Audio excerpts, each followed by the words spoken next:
What's up, everyone? It's me, Dre. I'm on my lunch break. I'm hungry as hell. I'm gonna eat, then go back to work to finish my shift, which I get out at midnight. But it's all good because I get paid, and I get paid pretty well for down here in South Texas. Anyhow, I want to talk about this bitch, Betty Shelby. Now, she's the Tulsa, Oklahoma police that shot and killed Terrence Crutcher. I think it was in August of last year. Now, she went on and did an interview with 60 Minutes, and she said that Terence Crutcher's own actions caused his own death. Now, let me get this right. You roll up on a black guy whose vehicle stranded in the middle of the street. He's outside of his vehicle. Mind you, he's outside of his vehicle. He's got his hands up. Now, this is the problem with America, because I've already said that our sin is our skin.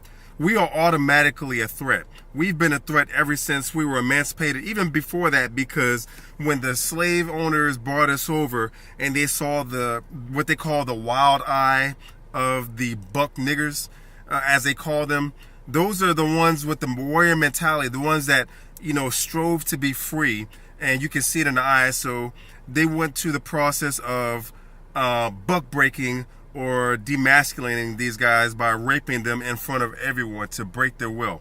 That's a different story. I can go on and on about that. But what I really want to talk about was the fact that I said that we as black people, we're naturally a threat simply because of the color of our skin. We could be the most well-spoken, the most well-educated individuals, but we are seen as a threat. Our intellect, just our very presence is threatening to white people. And this is a case in point. John Crawford was deemed as a threat when he was walking through the aisles of Walmart, and look what happened to him. He was walking around with an airsoft rifle from the toy aisle. Someone called the police and said that he was pointing it at people. The cops rushed in, shot him, killed him. Tamir Rice, he was deemed as a threat. You're talking about a 12-year-old kid, and the person that called the police, they said that he looked like he was in his late teens, early 20s. Cops rolled up on him. Damn, the vehicle barely stopped moving before the cop jumped out, shot him twice, killed him. Then you look at the black guy who, the white woman thought that he was breaking into a car. It was his own vehicle. They pulled him over. They threw him to the ground, and then when you hear on the camera, the woman's talking about, I didn't mean to racially profile him, and the cop's response to that is, oh, he's got his own things. Don't worry about it. He's got some other issues going on.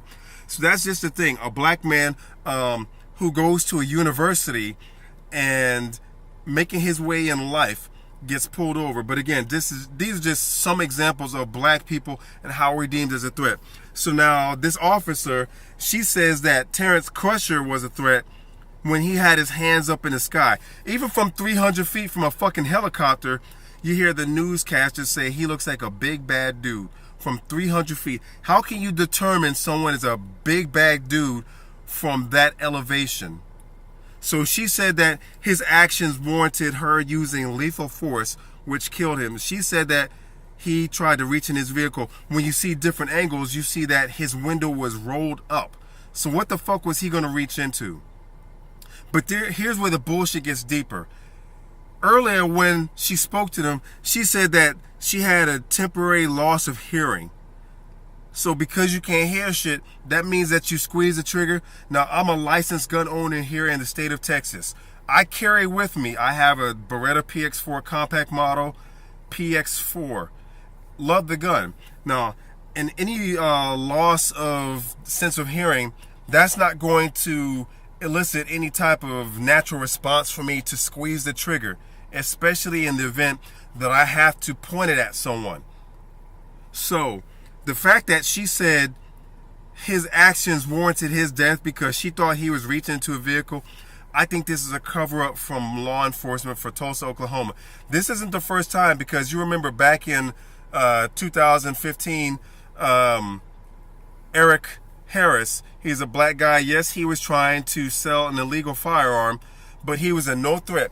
He was shot and killed by a reserve officer who shouldn't have even been part of the apprehension process. He should have been an observer. But he pulled out his service revolver and shot him, a la Oscar Grant. he got shot the same way because he thought he was pulling out his taser. He pulled out his service pistol and shot Eric Harris, and Eric Harris died. So now Terence Crutcher, he's another victim of overzealousness by this police officer, and she stands to go to jail for 4 years, which I think is a slap on the wrist, because we all know that in any circumstance, if Terence Crutcher was an actual perpetrator of any type of heinous crime and he were to shoot someone, he would get more than 4 years. But I guess you have that badge protection. So now she's making up all these stories, but again, I think this is a simple cover-up and it's all bullshit. She deserves to go to jail for longer than that. I'm surprised they haven't just given her death duty, give her a slap on the wrist, and then, you know, of course, the people from her hometown are going to give her a ticker tape parade because that's one less nigger on the street. Anyway, I just want to make this video because I got to get some food. Anyhow, if you like this video, hope that you like, subscribe, and share. Don't forget to check me out on Facebook. Don't forget to check me out on Twitter. Peace.